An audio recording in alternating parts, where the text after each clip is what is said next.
Olá, pessoal, sejam bem-vindos a mais um episódio do nosso podcast. E no episódio de hoje a gente vai falar de um assunto que todo mundo conhece alguém que já passou por isso.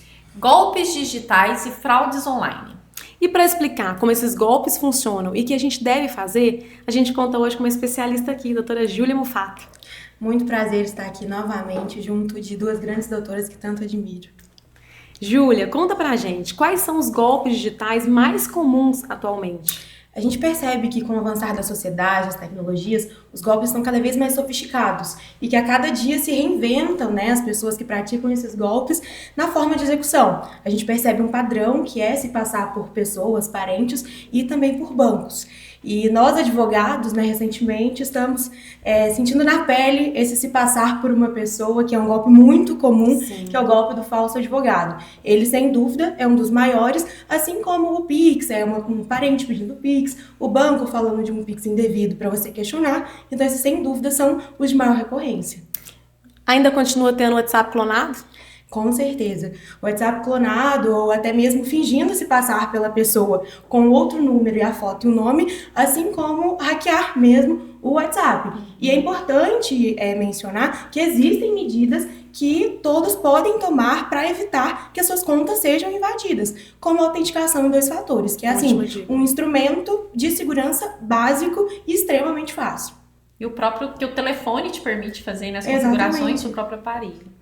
E é muito comum, normalmente a vítima, quando ela cai nessas coisas, ela se sente muito, muito mal, além do golpe, mas também por aquela sensação, nunca pensei que eu fosse cair nisso e foi tão real, parecia tão real. Como que eles conseguem fazer isso, tornar isso tão real? Eu acredito que os golpes estão cada dia mais sofisticados. Assim como a tecnologia vem para o bem, ela também vem para o mal. Então, tudo o que ela traz de bom, ela também traz alguns malefícios. E o que a gente vê, por exemplo, com a inteligência artificial. Ela é uma ferramenta muito útil em alguns setores e também é uma ferramenta que é amplamente utilizada. Mas eu acredito que o fundo, talvez, de toda essa discussão também seja o conceito que a população em geral tem de golpe. Muitas vezes a gente acredita que para não cair no golpe basta você ter uma atenção. Mas eu não acredito nisso, eu acredito que nesse contexto tecnológico que a gente vive, com essa sofisticação, para você evitar um golpe é necessário mais do que só uma atenção. É necessário uma postura ativa. Por exemplo, clientes às vezes nos contatam perguntando, olha, eu vou fechar esse contrato, essa empresa existe mesmo? E existem vários meios públicos de consulta. Então, para não cair em golpes, a gente tem que mudar talvez o pensamento de uma postura apenas de atenção para uma postura ativa. Eu vou pesquisar nos meios públicos da Receita se existe a CNPJ, se é realmente vinculado à empresa. Então, eu acredito que uma postura ativa também faz parte de evitar esses golpes.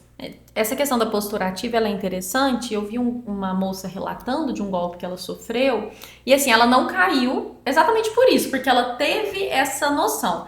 Ela explicou que deixava o contato do banco salvo no telefone para ficar fácil, e aí ela recebeu uma chamada com um contato que ela tem salvo, mostrando como se fosse aquele número, e a pessoa falou assim, olha, estão tentando fazer um saque na sua conta no local tal, não é o seu iPhone, modelo tal, então a gente está ligando para ver se eu posso fazer o bloqueio aqui. E ela tava lá o nome, explicou que a gerente dela estaria de férias e por isso que ele que estava fazendo contato. Ela, não, tudo bem, como que eu faço para bloquear? Ele, põe no Viva Voz que eu vou te dar o passo a passo. Que quando falou isso, ela teve um estalo, assim, mas por quê? Que ele tem que me dar um passo a passo no meu aparelho se ele tá dentro do banco? Falou, não, tudo bem, eu posso ir até a agência? Eu quero ir até a agência. Ele, pode, mas vai demorar, naquela tentativa de convencer. Ela falou, não, tudo bem, eu não me importo, eu vou correr esse risco. Desligou e ligou pra gerente dela, e a gerente dela falou, é um golpe mesmo. E olha, quase que ela caiu, ela já tava indo fazer, e olha que ela teve esse estalo de pensar, não, deixa eu ver primeiro se eu posso ou não fazer isso. Com certeza, a tecnologia nos trouxe facilidades, como a comunicação fácil, ágil, mas nem sempre ela é mais eficiente para alguns casos. Por exemplo, você vai fechar um contrato com um advogado, que é um valor mais alto. Às vezes é interessante você ter um contato pessoal, você fazer uma chamada de vídeo e conversar, você ir ao banco para conferir algumas informações.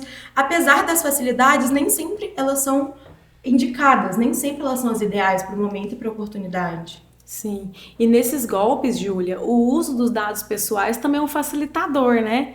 E muitas vezes a gente acaba ficando exposto, inclusive em ambientes privados, né? Dados que a gente fornece numa academia, num clube. Como que a gente pode se proteger nesse caso? É muito interessante porque nós estamos em um boom tecnológico e a gente tem a nossa Lei Geral de Proteção de Dados, que é recentíssima. Nossa Lei Geral de Proteção de Dados não tem 10 anos de vigência. E ela foi a primeira lei a trazer de uma forma mais incisiva a proteção de dados pessoais, dados sensíveis.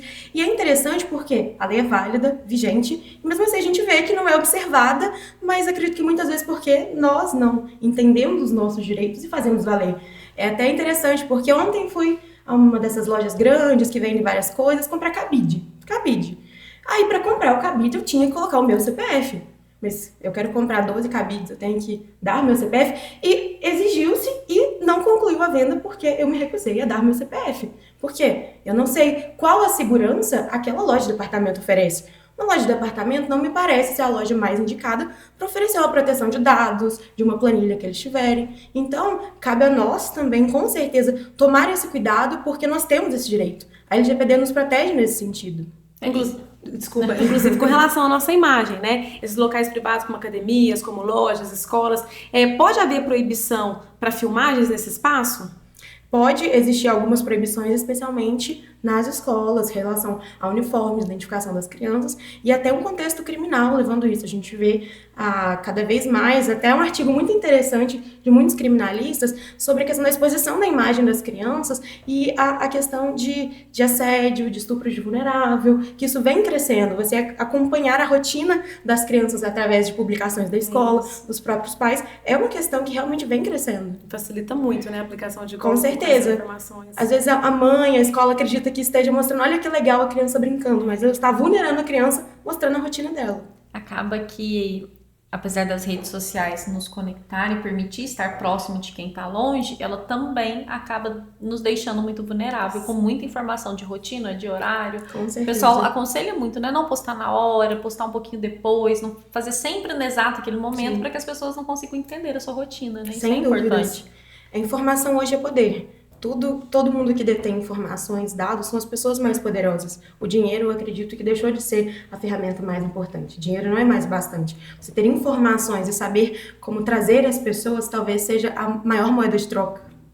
Isso é muito barato. Júlia, e quando a pessoa percebe que caiu no golpe, apesar de toda a atenção, de tudo que buscou fazer, ainda assim caiu no golpe, qual que é o primeiro passo que ela deve tomar? Eu acredito que, sem dúvidas, registrar o que está acontecendo.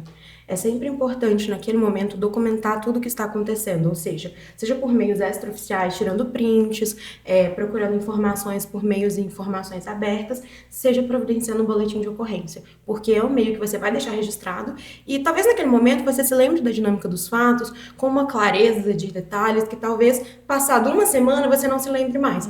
Então é importante agir rápido também, porque tem toda uma dinamicidade envolvendo esses golpes, né? Os números são facilmente descartáveis, costumam ser de laranjas, de CPFs falsos. Então, quanto antes for agir, antes ainda conseguiremos talvez ter um retorno.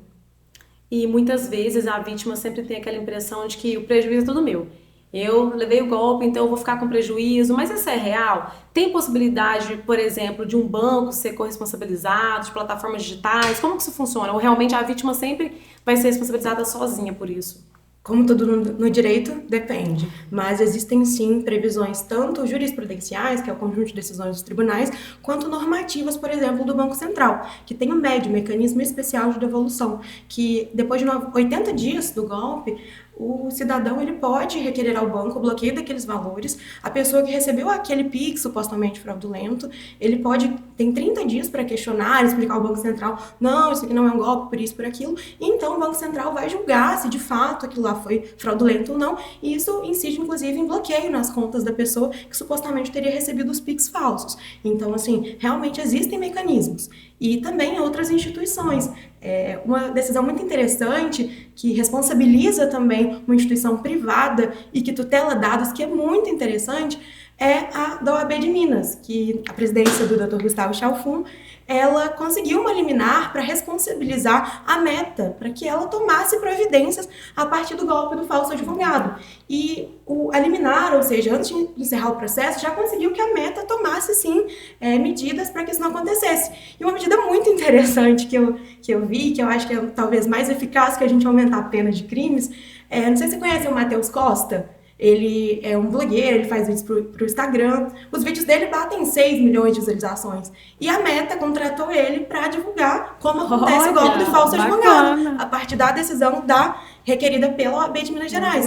E com certeza, um vídeo com 6 milhões de visualizações, quando ele bate, quando um número estranho entrar em contato com o cidadão, com certeza ele vai pensar 2 vezes, mas eu já vi isso em algum lugar. Exato. E aí a gente cobra tanta posição, às vezes, do banco, das instituições. Eu acho que é importante também termos um pouco de compreensão quando essa instituição toma alguma atitude numa movimentação que é suspeita e talvez não seja. Sim. Mas, a partir do momento que se cobra muito, também precisamos entender que se eles vão agir, pode ser que a gente caia numa situação dessa. Eu, uma vez, estava fazendo uma compra e a hora que eu tentei pagar, o meu cartão foi bloqueado, porque ele entendeu que era suspeito, era uma cidade que eu nunca tinha ido, era um local que eu não movimentava, e na hora o primeiro sentimento é, poxa, por que isso aconteceu? Mas na mesma hora eu pensei, não, mas é uma medida de segurança, liguei no banco, desbloqueei. Então, acho que a gente também precisa ter essa noção que se acontecer um bloqueio na conta, alguma coisa, fazer os meios para desbloquear, mas também entender que é preciso, né? Claro que a instituição não vai agir de maneira indiscriminada, mas essas falhas assim podem acontecer, a gente também precisa ter um pouco de noção e tentar entender, né, que é para o nosso próprio bem. Com certeza. As instituições, na verdade, tanto as privadas quanto as públicas, quanto o Banco Central, têm meio sim de agir. Por exemplo, o padrão de comportamento das contas fakes do WhatsApp, que ficam trocando de fotos recorrentemente, trocando de nome recorrentemente, é uma questão que o algoritmo consegue identificar e bloquear. Então, talvez seja, se você troca de foto 10 vezes ao dia, que não é muito usual para uma pessoa convencional, talvez, se seja o seu contexto e esteja tudo bem, sem nenhuma atitude criminosa, ainda assim, talvez tenha que ter a sua compreensão, porque é uma forma que eles conseguem identificar e agir, mas que, se quisessem, pudessem agir, poderiam agir de uma maneira mais incisiva, mas que poderia prejudicar, talvez, uma pequena parcela da população. Mas que eu acredito que um contexto como esse, nessa crescente que estamos vendo, talvez seja necessário realmente. Sim, claro. E, Júlia, o que deve mudar na rotina de quem quer se proteger contra os golpes digitais? Eu acredito que a posição ativa e a primeira percepção de não é só eu ter atenção, tudo está muito mais sofisticado do que o comum, é um ponto de partida. E a partir disso, você, às vezes, conversar com seus familiares, porque é muito comum aquele golpe do familiar pedindo dinheiro. Sim. Às vezes um código, ou às vezes você optar por ligar para a pessoa e conversar no telefone convencional, você sabe que está com outra pessoa. Entre em contato com a outra pessoa. Então, tomar posturas ativas, acredito que seja fundamental. E não só esperar, não, mas estava aparecendo mesmo, então eu não tenho culpa. Não. Infelizmente, estamos diante de um contexto de tamanha complexidade dos golpes que é necessário a gente tomar posturas ativas, de buscar em fontes públicas. Por exemplo, o CNPJ na Receita. Será que aquele CNPJ que me contatou é realmente da clínica de odontologia que eu converso? E hoje o golpe ele é cada vez mais moderno, assim, às vezes você recebe assim, se você negar vai ser bloqueada, clique nesse link, desconfie, né? Desconfie desses links estranhos que chegam. Arquivos, né? Arquivos, às vezes tem que baixar um arquivo, a pessoa nunca te mandou um arquivo, do nada só chegou um arquivo para baixar um PDF, você não sabe de onde é. E por mais que pareça exagero, não é, né? Essas desconfianças são necessárias. Eu tenho clientes que às vezes eu mando uma guia, a gente conversa todos os dias naquele telefone, e aí esse dia eu mandei uma guia baratinha, 20 e poucos reais, ele me ligou, deixa eu só ver se é você mesmo, ele é pouco, mas vai que começa agora. Eu falei, não, sou eu, pode pagar. E é isso, é fazer isso mesmo, passar a mão no telefone e falar, olha, quem que tá aí? Deixa eu entender se é a pessoa que tá aí ou não, né? Então essa desconfiança não é um exagero. Não, de forma alguma. E eu acredito que quanto mais as pessoas se unirem e tomarem essas atitudes, mais enfraquecerão também as pessoas que têm as atitudes criminosas. Então, cada dia mais passará a ser menos lucrativa essa atividade e cada dia mais conseguirá ter uma repressão maior também, com certeza. É verdade. Os golpistas hoje, eles agem em cima da pressa, do medo e da desinformação, né? Foi o tempo que a pessoa era uma pessoa inocente, caía no golpe. Hoje está todo mundo sujeito a isso, né, Júlia? Exatamente. Acredito que essa sofisticação também perpassa muitas questões psicológicas e realmente muito detalhistas. A gente percebe todos os dias que, até pelo acesso à informação, hoje você não precisa estar dentro dos bancos de uma faculdade para se inteirar de um tema de psicologia. Sim. E o que tem muitos artigos científicos publicados é sobre o uso de engenharia social nesses golpes. A engenharia social, ela mapeia os comportamentos e a partir do mapeamento dos comportamentos, ele prevê como ele lida com cada tipo de público. Por exemplo, o WhatsApp para pessoas que não trabalham com WhatsApp. Eu atendo os clientes pelo WhatsApp, então eu também converso de maneira formal no WhatsApp. Para mim não é aplicável.